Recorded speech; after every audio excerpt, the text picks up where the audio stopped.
Odin, ready? Hop up. I've got a little different video today because I need to rant.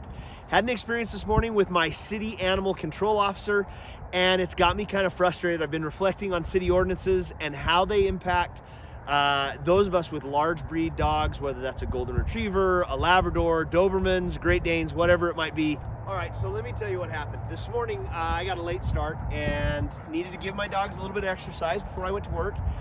So I took them across the street to a big park. It's 150, 175 yards long, 75 yards wide. It's the perfect place to play catch and play or fetch with your dogs and give them a quick 20, 25 minute exercise before I go to work and until we can get out and do something like this where they have a little more room to run.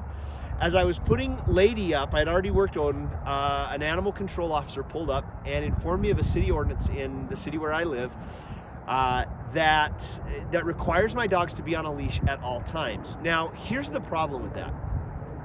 If my dogs have to be on a 6-foot leash at all times with me attached at the other end, how in the world am I supposed to give them 20, 30, 40 minutes of real good cardiovascular exercise every single day? It's impossible to do that within the city limits. And so as a result, if I'm going to give my dogs an exercise, a good workout, I've got to bring them out. I've got to take them outside of the city limits because our city hasn't provided any kind of a dog park. They don't have any, there's nowhere in the city where I'm allowed to let my dogs off the leash. Therefore, they're required to stay right by me. And in order to give them a workout with them walking or even running at my pace, it's going to take a good 1 to 2, maybe even 3 hours if I'm a slow walker before they get any kind of any kind of an exercise benefit.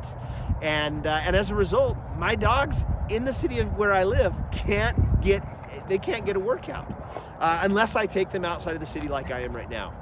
It is beyond frustrating, and I think it makes a lot of sense to most people to have the dog on a leash because, you know, if you've got a little toy poodle, that dog keeping up with you in big steps or even on a light jog, that's going to be about all that poodle can handle. His little legs are going to be pumping and cranking as fast as they can go, and by the time you get back to the house, he's going to be good and tuckered. Well, my 10-month-old Labrador is anything but tired after we go for a little, even a 45-minute stroll around the park. That's not even really warming him up. And so I don't know if you've experienced this. I don't know if you've dealt with kind of anti-big breed dog ordinances in your city, but if you have, I'd love to know what you did about it because I'd love to try and fix this problem in our city. And I do think it's a problem. I think this anti-big dog, again, I don't know that the leash is that big of a deal for people with little dogs, but if you've got a big dog, this really is a problem because it becomes extremely difficult to keep our dogs in shape. So if you've dealt with this in your city and you found a practical solution, I'd love to hear about it. Please leave me a comment. Hey, don't tell anybody else, but I'm a huge rebel. I'm sitting right on the county-city line, and I'm actually throwing the ball into city limits, and I'm letting my dogs go in while they're off the leash. So don't tell anyone else.